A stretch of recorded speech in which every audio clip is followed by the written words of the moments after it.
What the Actual Fork podcast is co-hosted by two intuitive eating registered dietitians, yours truly, Sammy Previtt, owner of Fine Food Freedom, and Jenna Warner, owner of Happy Strong Healthy. We can't stand diet culture bullshit and love keeping it real. Our mission is for all humans to believe that they are made for so much more than chasing a smaller body. We are also here to share with you that food can be fun and pleasurable again. Although we are medical professionals, we are human beings too. We are not afraid to share our deepest, darkest secrets and how many years of our lives were taken by diet culture. We started this podcast so no human has to feel alone in their journey towards food freedom. So get comfy and join us for a casual convo where you can expect to laugh, cry, learn, and grow. We are so grateful that you're here. So if you enjoyed this podcast and want to connect further, we invite you to follow along on Instagram at WhatTheActualForkPod and subscribe, rate, and review our podcast so we can continue to share this message with more and more people. Now, let's get into it. Welcome to an unhinged episode of the Actual Fork podcast. After multiple, tech issues, you could call it, some bad emails and all sorts of crap, we are here. I'm super excited to chat today. Hi, Sam. I'm just excited to see your face because I feel like I was so excited to get on the pod today. It's just, I don't even care though. It's like, we fucking made it here. It took a while, but we're here. It has been a wild few days. Well, wild hour and a half, but like the fact that I'm even here and standing. I know I've texted you. Oh my gosh. I don't want to talk about like our kids being sick again because I feel like everyone's gonna be like, all right, shut the fuck up. Like we've heard it. But I do want to, that's my What the Actual Fork. What? Don't say fuck. Somebody gave us a mean review that they don't like when we say. Oh, don't make me read that review. I can't. I truly can't. But no, my What the Actual Fork moment of the week is hand, foot, and mouth disease. I thought that when my daughter got COVID, it was bad. I thought that when my daughter got influenza A, it was bad. I thought that when my daughter got RSV, that it was bad. I was very wrong. Don't get me wrong. Those were not fun. But hand, foot, mouth. First of all, the name. Like, What the Actual Fork. Like, when I heard of hand, foot, and mouth, I think I heard about it a few years ago. And I was like, what is that? Like, because I feel like it only happens in, like, daycares with babies and kids. But then the actual virus shows up on her. And poor girl. Oh my, did I send you pictures? Oh yeah, this poor baby. This poor baby. I just can't imagine what the inside of her mouth feels like. Because if that's what's on the outside, like the inside. The inside. And that's what's so hard is because she's obviously 10 months. Like it'd be one thing if she was 4 years old and you could kind of explain like ow or like boo boo or here, like here's what to make it feel better. So we didn't know originally that she had sores in her mouth until I tried to give her her favorite squeezable yogurt. And she sucked yogurt in her mouth and screamed bloody murder. Like you would have thought that I don't even know. And this poor little girl, and she's just inconsolable. Like with COVID and with other things, we could nuzzle her, cuddle her, but she was just so miserable. So to anyone who's been personally victimized by hand, foot, and mouth disease, I feel you. I stand with you, and I am so sorry because it is terrible. It's so sad. We haven't had that yet, knock on wood. But some parents are like, I've heard about it. Like I know it's bad, but I got lucky. And I feel like it's more I know Noah's not in a daycare. I mean, in daycare, they just get literally everything. I know. So. I know. Oh, I'm sure he'll get it when he goes to school, which is September. So TBD, just in time for the baby to come. Oh my gosh. But wait, can we talk about the baby? Because we haven't, I don't think you officially You're announced right. it on the I haven't actually podcast. talked about it on the podcast, but I'm No. officially 13 weeks. And this is like, I know you just saw her in Manhattan, but I know Cam, what is her last name? Freckled Foodie. Yep, Cameron Rogers. She has a series like what the fuck is happening to my body, and like this second time around, wow, I just feel so different right now. I'm currently like burpy and my stomach just hurts like from like top to bottom, and it's just like, and I don't know if it's because I have a toddler, so I'm not just like relaxing and like calm Napping. all the time and napping when I want to, or like the things that I did when I was pregnant the first time. But like, first of all, when I was pregnant with Noah, it was 2020. So I didn't leave the house. So getting dressed to do things has been this like whole other challenge where I'm like, wow. Going to the gym, which, you know, I really enjoy and it's been really, really good for me overall, like health wise.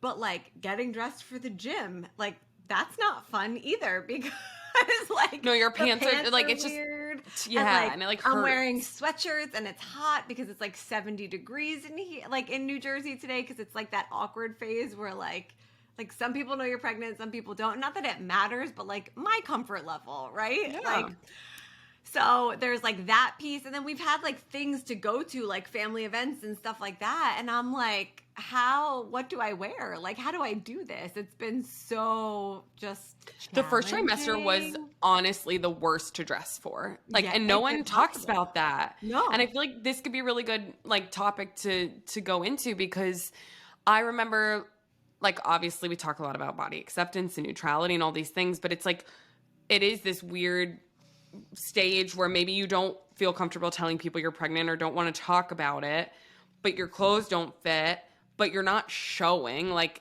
at least for the first, because the second's different, Your right? first, I definitely wasn't, but this time it's like I'm bloated, right? Like that's what, if it's like, Yes. it's like a night that, you know, maybe I ate past fullness, like that's what it looks like by like noon. Yeah. Right? And it's just like this discomfort, and like my nipples are like stinging. They're like buzzing all the time, like breastfeeding buzzing. But, like, Buzzing from nipples the is beginning. definitely the episode title. Buzzing nipples. Like, I was Wait, at, are you leaking milk yet? No, but I was at, unfortunately, a shiva yesterday, and my aunt's sister-in-law, so like not related to me, but I've known her my whole life. She was like, "How are you feeling?" And I was like, "My nipples are really hurting." She was like, "Totally happens with your second." I was like, "Thank you so much." I don't know if I had buzzing nipples per se, but I remember by like the end of the second trimester, I would like look down and there was just like milk coming out of my tits. And that was like before breastfeeding, obviously Yeah. before I had a kid. So I was like, Like, what what's is happening? Like, what is my body? The other thing too that's like super weird is like I'm so out of breath more these days than I ever was in the beginning. And I did a whole like post on this on TikTok, but nobody sees my TikToks anymore, so whatever. But I am having one of those experiences where like zero food sounds good. Like nothing. Like I'm burnt out, like I've talked about before, like depressed, like food is not my friend. And then I'll get this idea to have like one thing, and I absolutely need to have it like in that moment or I'm going to die. And I remember the Greek salad in your first pregnancy. Was that Sammy Brando, right? Yes. And it's so wild. All of these people are all pregnant again. Like we're all on this. Everyone's same literally cycle. pregnant right now. Like everybody is pregnant. I'm like, I wonder if she's going to have a girl or a boy. Like what's happening? And I guess like, you know what? This could be like an interesting topic. I know I said I didn't want to talk about it, but like I do think it's important to bring up like things that people don't talk about, because I've felt a lot of shame for certain emotions that I've had recently that I actually reached out to Wellness for the Win. Her name is Shauna. Her son Rhett and my son Noah have the exact same birthday. She has a big platform and she's pregnant with her second. She's having another boy. She's due in like a couple weeks actually. Wow. And she apparently, I remember seeing her post like something about like gender disappointment. And I'm not saying I have it. I don't know what I'm having. I really don't. But in my head and my heart, like I've always wanted a little girl. And when I got the results in my inbox the other day, it was like this app that you can like, you press like the button, I have like the results from your scan, like low. Do you want to see them? I pressed yes. Do you like it said like low risk for whatever they were testing for? It's like, great. Do you want to know the gender of your baby? Sorry, the sex of your baby. And I pressed no. And I closed it out. And then I marked the email as read in my inbox. And like, I haven't gone back to it because I had this wave of, I know this baby is a boy. And I'm so grateful. I'm so excited. Like, Noah's going to be the best big brother to a boy. They're going to beat the shit out of each other. But like, does that mean I'll never get a girl? And I could be wrong, but like, like moms just know. I knew Noah was a boy. Like I just knew that whole time, even though Matt was like, Matt's passwords were like the girl name that we picked out for if we were having a girl. But like, I just know. And like, that's okay. But like that feeling and emotion has been very real. And like, I'm going to get emotional. That's why I didn't want to talk about it. Because there is no shame in this feeling. And I think it's really normal, but like it's so normal. You don't see people talking about this. And especially now with like, there's so many ways to have a baby now that like this feeling, not everybody has. And that's also, makes you feel a little bit more like you should be so grateful, which I am. But like, my pregnancy from the moment I found out I was pregnant I don't think we talked about this, but I had spotting. The day that I found out I had COVID and the stomach flu, I was bleeding. So I was rocking my 2-year-old back to sleep at 5:00 in the morning when he had like 104 fever. And I like went into the bathroom to like breathe once I finally got him back to sleep. My husband was teaching yoga because he teaches at 5:45. So like he had already left. My parents were in Hilton Head, not close by, and I like wiped and I was like, what the fuck is this? Didn't happen with my first. It's apparently implantation bleeding, but like called my mom, called my dad on repeat at 5:30 in the morning. Nobody's answering. I called my aunt, probably scared the shit out of her. When she finally called me back 100 times, I didn't answer her call. I called my friend Meg. Meg, if you're listening, I love you so much because I knew she'd be awake. And she like walked me through it, and I had those long 3 hours until I could call the doctor's office to get an emergency scan. And the doctor's bedside manner like wasn't amazing. She was like, this is called a threatened abortion, and the next week of your life is like really important. Like you need to take it easy. And I was like, my kid has fucking COVID. Like he's 2. I probably have it. I had a mask on at the time. I didn't know. I'm like, I don't know what to do, and I have no help. No one can come to my house and help me like when we're all so sick. So there was that. And then like every moment since then, there's just like at age 35, you're at a higher risk. And like people remind you of these things. And like every morning I'm like squeezing my boobs, like, okay, they still hurt. Like the stress is just like really it. And my husband and I have had some, taxes every single year. I always joke that like we're going to get divorced over, but like this year was pretty fucking close. Like fuck tax season. Fuck tax season. I hate every taxes. Single year, I'm like, so when are we doing it? Because he does it for our family. Like he sends it to our guy, but like I compile everything, and like I did something wrong on QuickBooks this year, and it like deleted a whole bunch of stuff, and so we had to fix a whole bunch of stuff, and like it was real dicey this time around. This tax season was the dicey one. This April, this whole year. I mean, it's just been a lot. And so like that on top of like this feeling, like these competing emotions of you should be so happy, but like it's also okay to feel the way that you feel. It's just, it's a lot. It's a lot. And then let's sprinkle in some hormones and the fact that your body is growing a human being. Just want to make sure we remember that. I put all of my pants that don't fit in another bin yesterday because I was like, I can't look at these anymore because you're like in the phase where like they'll come on, but then you can't sit down. Yeah, no. And I didn't get so my uncomfy. maternity pants yet, like because my cousins have them.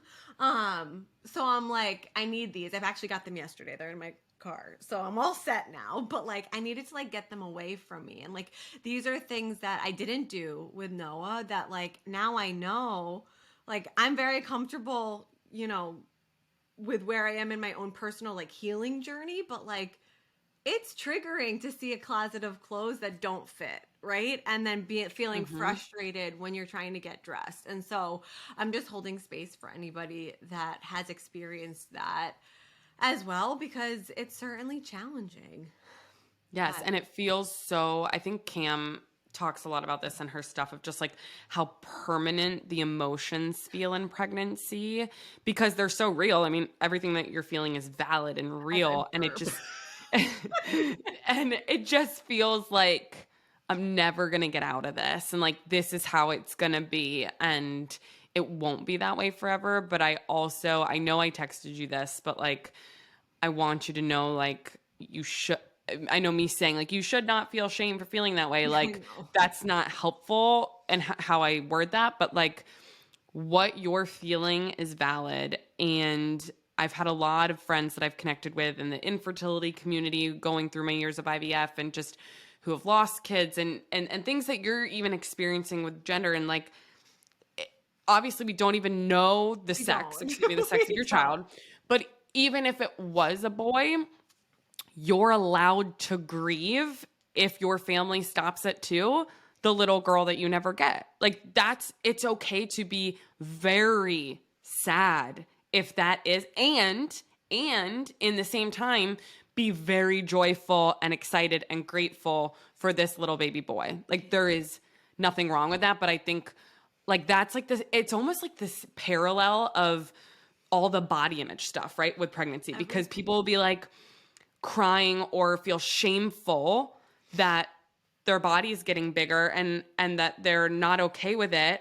And then everyone's like, oh, but pregnancy is such a beautiful thing. Right, it's which like, we talked about a couple weeks ago. Yes. Like it can be very, very beautiful. And it can be very, very hard to see your body getting bigger when your core belief through diet culture is that larger bodies are bad. Right. So it's okay to have this vision of what you thought you were going to have and grieve that it might not be that way. And that is, I mean, I just want to thank you for sharing that on here. That is such a raw. I don't know where that came from. Because you need to talk about it. And like yesterday, Noah and I we went to Target for like an hour and a half. It's like our favorite activity. It's like, now I understand. Like mom gets a fucking coffee. Sorry, user, whoever. Stop apologizing to this fucking user. Do you need me to call them out? Whoever's giving us negative reviews. Mom gets a coffee. Baby gets a truck. You get everything else that you don't need in between. And we were like walking, and he's like super verbal for a 2-year-old. And we're like shooting the shit back and forth to each other. And I'm like, we're in like the toilet bowl cleaning brush section because he broke ours yesterday. And he like stops. And here I stop, I like found it, and he goes, I love you, mommy. I love Target and trucks. And he's like telling me all about his trucks. And this lady was like, oh my God, my ovaries. And I was like, I told him that he can't open that truck. That's why he's being so nice to me. And she like said back, he was like, no, she said, no, he's being so nice to you because he really loves his mommy. And I was like, oh my God. Fuck, I'm going to cry now. You can't say that to a mom. He's like playing with like the things that I specifically told him we weren't buying, or like these are for the airplane, like you can't have this now, as he's like opening it. Like, but you know, and I ask him all the time, I'm like, do you want a brother or a sister? And he always says brother. And you know, he's gonna pick. I just know it. And I do think that a brother would be amazing for him. I think they'll tire each other out and it'll be fantastic. But we also don't know yet. We don't. So I just, you know, we do, but not officially. But it's like, you know, a mom just knows. But I just want you to know that no matter how you feel, like, I don't want you to feel like you have to, obviously you have to do what's right for you, but don't feel like you have to wait until you feel like you're not, I'm using heavy air quotes for listeners, not going to feel shame anymore. I know. Because that, We'll never whatever happen. you're experiencing just needs to be allowed to come up. And I the think I'm fact gonna that you're wait till even the sharing it. 20-week Okay. scan, because then they Okay. can like say like there's a little penis, and then I'll be like, okay, there's my baby. But like There it is. right now, it's like 90% effective, or like sure, which like I'm sure it's very probable, but like it tells you like mistakes can happen at this stage, and it's like, why don't I just wait? Like I don't need anything right now. Like Yeah. I don't need to buy anything, so we will just wait. But I don't know. I like wanted to know so badly, and I just had this. And like, then it came, it was and you're like like, fight, no. flight, or freeze, and I froze. Like that's the only way I can describe it. Is like it was the top of like the bell curve of stress, where there's fight or flight, and then there's freeze, and like that I've never actually experienced that before. I've talked about it with clients because I have clients that have told me that they've had that experience,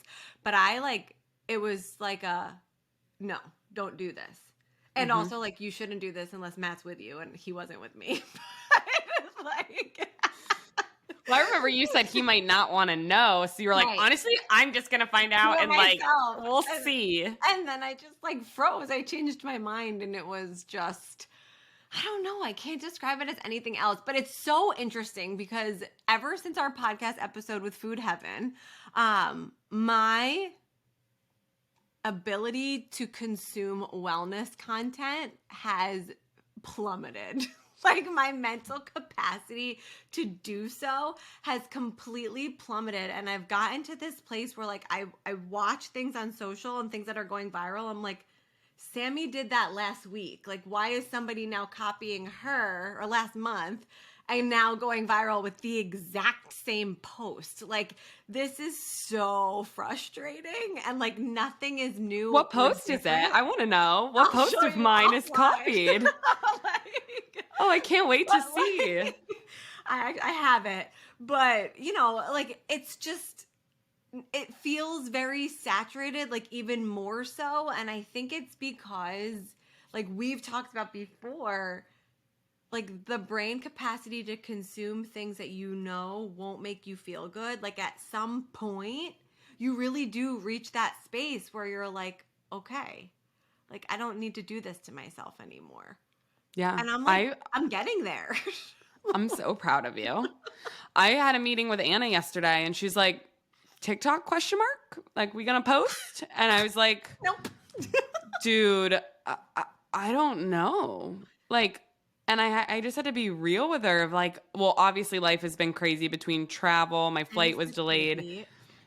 Sick baby. Like, it was a lot of things, but it's just like, I don't know how much more I can take. And because like, my life is really joyful without it. It's so true. And like when I post something that I'm like super proud of, like the recipe that I just made, I'm pretty sure it has like 91 or 91 views, 98. Like that's not normal.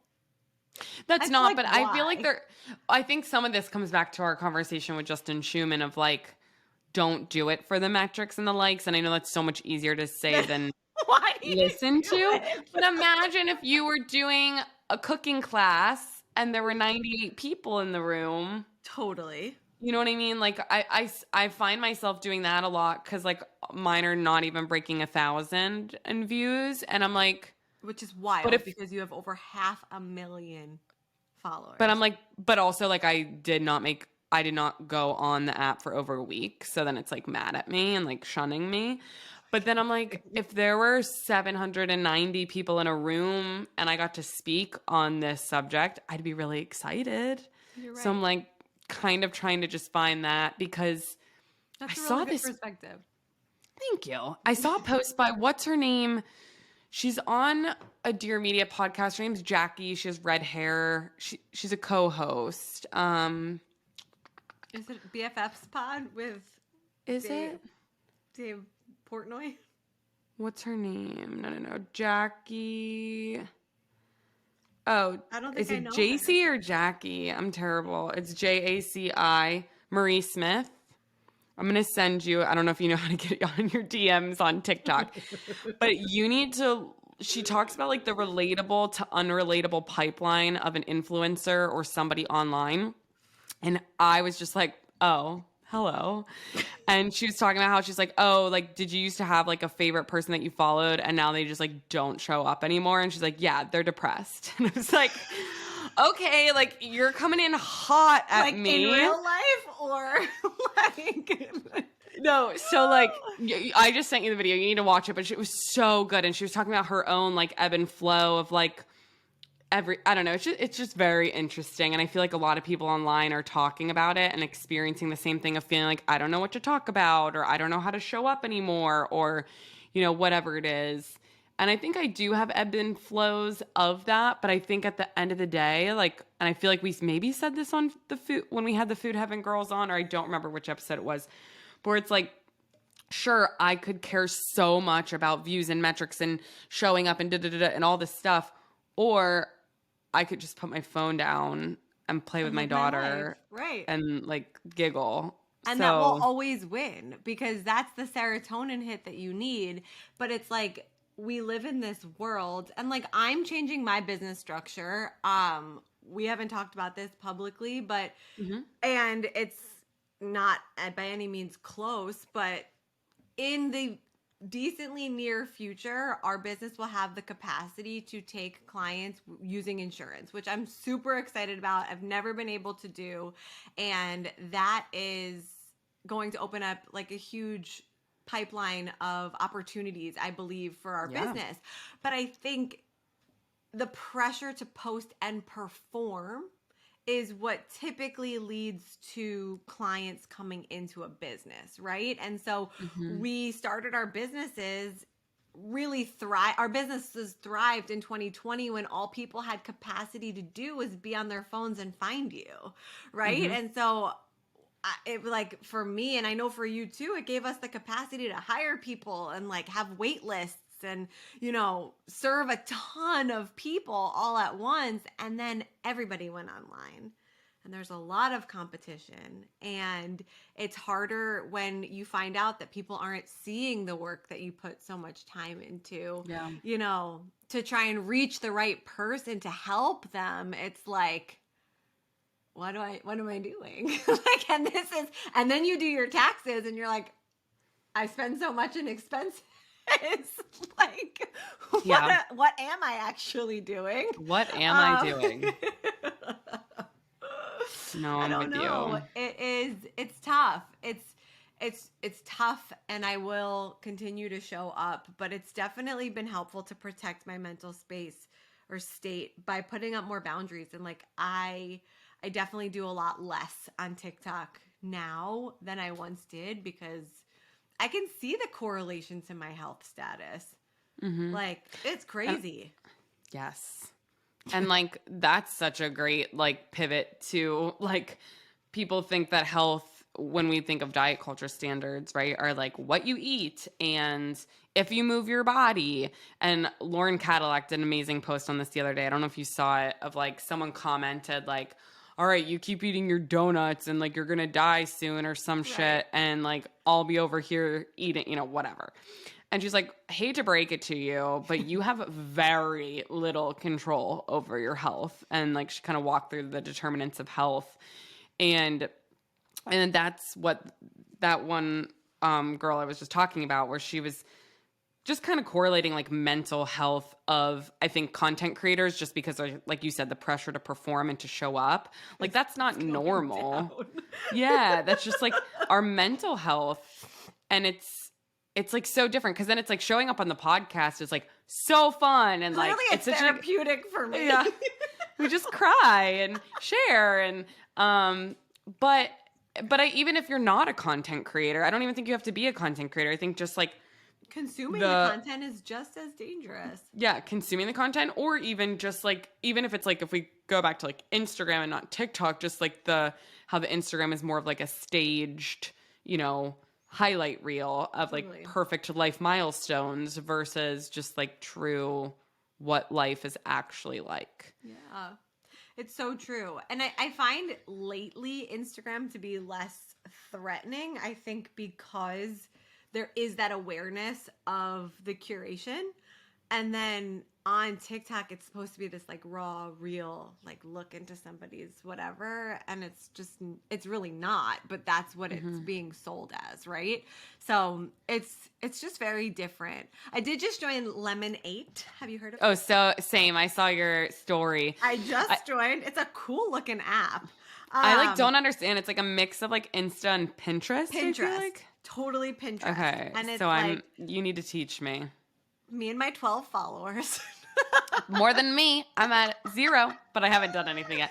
It was funny. I saw people. Wait, I did see a TikTok of this girl. It had like 1 million likes. She got like wasted and went on Lemonade and like got 4 handles. And she's getting just like all of like, it was like POTUS, like President of the United States. She got like like Selena Gomez. They were like, I don't even know if it was Selena, but it was like she got like all these famous people because she's like, if it is the next big app, she's like, they're gonna have to pay me so much money to get these handles. And I was like, damn, girl, that's a business in and of itself. That's hysterical, and I wish I thought about it first. Same. You can go grab some other handles while you're at it. Oh, yeah, it is. Who knows? But thank you for holding space for me to share these emotions. I feel like I don't really have that many other things to chat about today. I do hope that anybody who's going through, actually wait, before we get there, and we don't have to edit this out, but the other thing that somebody actually put in my like anonymous link the other day was any advice on the 2-week wait period in between, your ovulation week and your pregnancy test. And that was something that I did share very minimally in in a caption on Instagram, but I didn't like talk to the camera about it. And who knows if people read captions, but I remember, I think it was maybe last October or November, like a while ago, where I was so positive that I was pregnant. Like, we lined it up. It was, a good week. And I was so confident that I was pregnant that I took the pregnancy test and I wanted to record it because I wanted my reaction. Like you see all of these influencers fucking doing on social media where they have like the months of like the nose and then they have the yes and it's this beautiful thing. And I was like, okay, like I'm going to do that. But like this is going to be a yes. So I put the camera out and it was obviously negative. And the emotions that I felt in that moment, and I was home alone because I remember specifically doing this when I was home alone.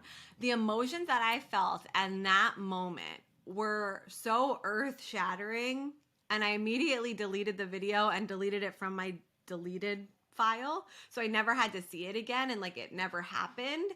And it was so like earth-shattering. I said that already, but still, that like I can still feel my heart rate going up from that experience. And I remember my mind racing, being like, okay, I took this in the afternoon. I'm super hydrated. Like it could still be positive, or the line could be really faint, because they say if you're really hydrated that like you could still be pregnant. And I was Googling like, is a no really a no? And I took 2 more and they were both no. And then I ran out of my box.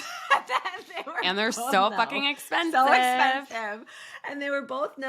And I was just crushed that I vowed to never do that to myself again. Like not to never take the test, but to never record it again. And then because I spoke that out loud, of course, all I see on these apps are like these videos of the people getting the yeses. And I was just like heartbroken. So if anybody has seen those videos or has had those feelings, like, again, please just know that you're not alone. Please know that your feelings are valid, that the things that people put on the internet are not the whole picture and the whole story. And the 2-week waiting period is really hard.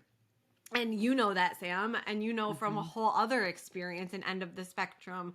And it's really hard. And what I really tried to do is distract myself and not try not to think about it and not obsess over every tiny little emotion or thing that I was feeling in my body, to the point where my husband hid the pregnancy test. He was like, we're not taking one until you miss your period.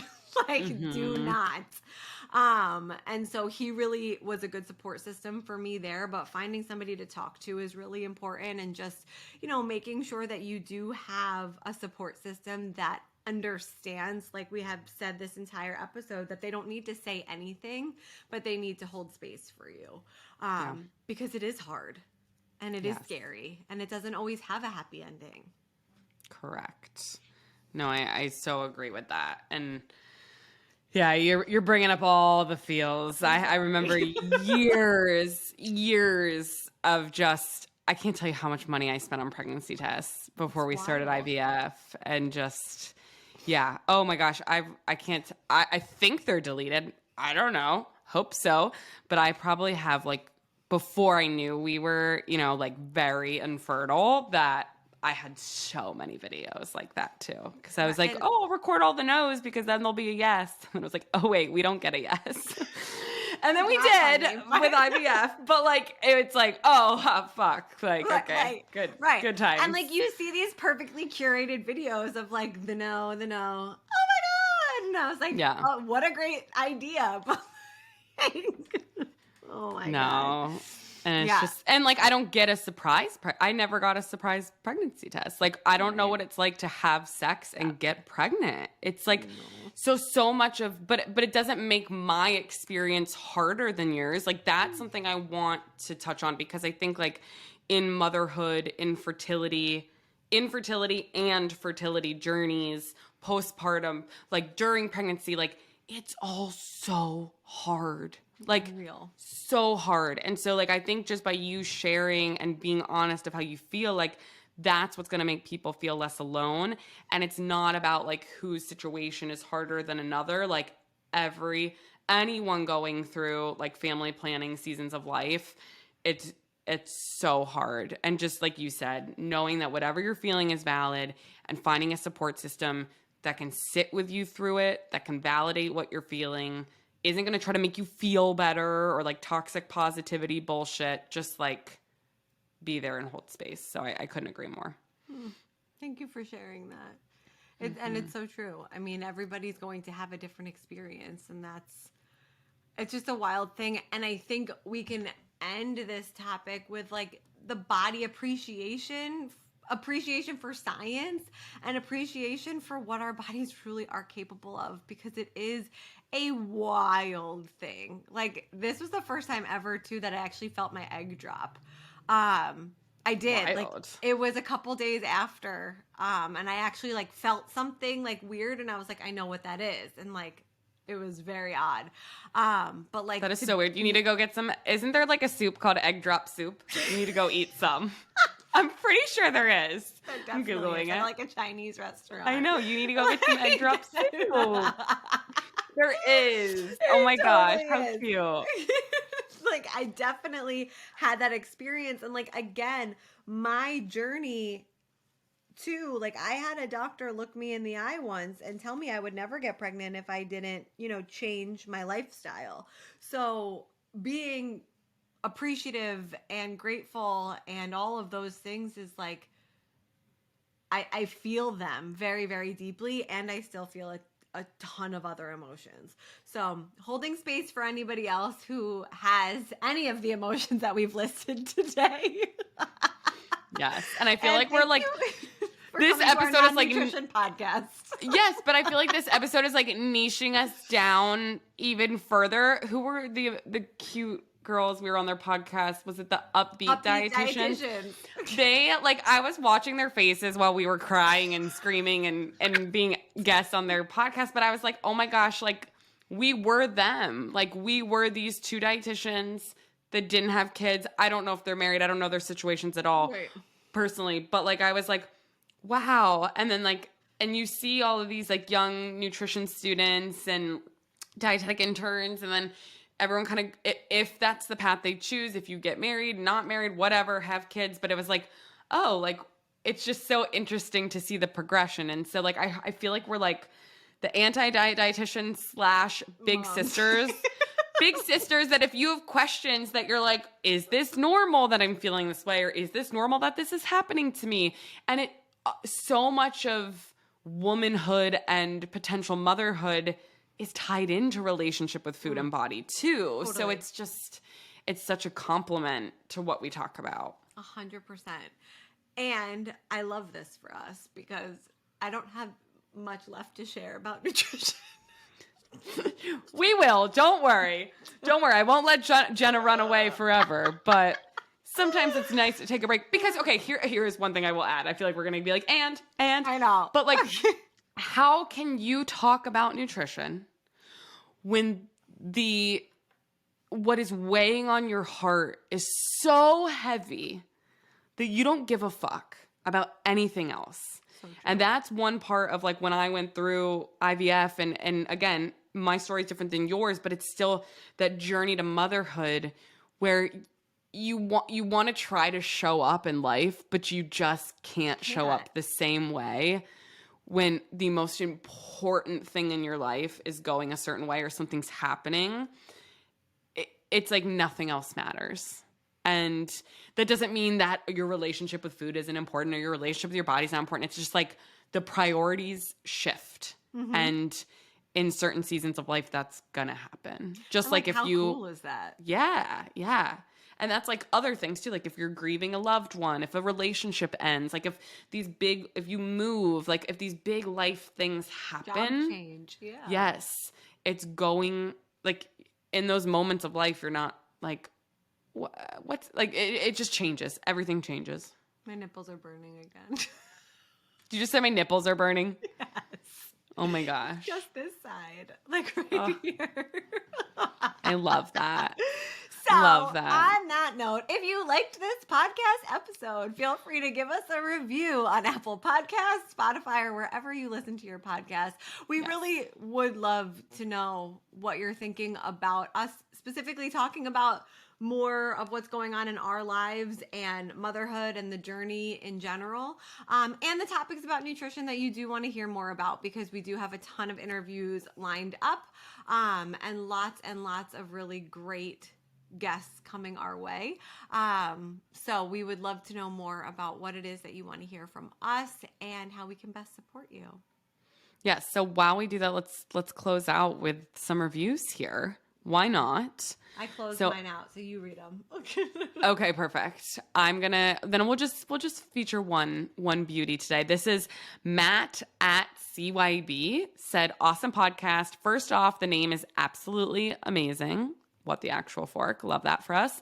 It draws you in. It draws you way into the show with expert dietitians Sammy and Jenna. The hosts and experts both talk in different ways of keeping your diet in a healthy standard. 5 out of 5, highly recommend. So again, what I think they mean by that, because, we don't diet here, of just recognizing that diet culture is bullshit. And I'm just thankful for everybody that takes time to leave these reviews. And like Jenna said, leave a review if you also just want to tell us what you want to hear more of, because we're happy to share more of the personal stuff or more of the nutrition stuff or everything in between.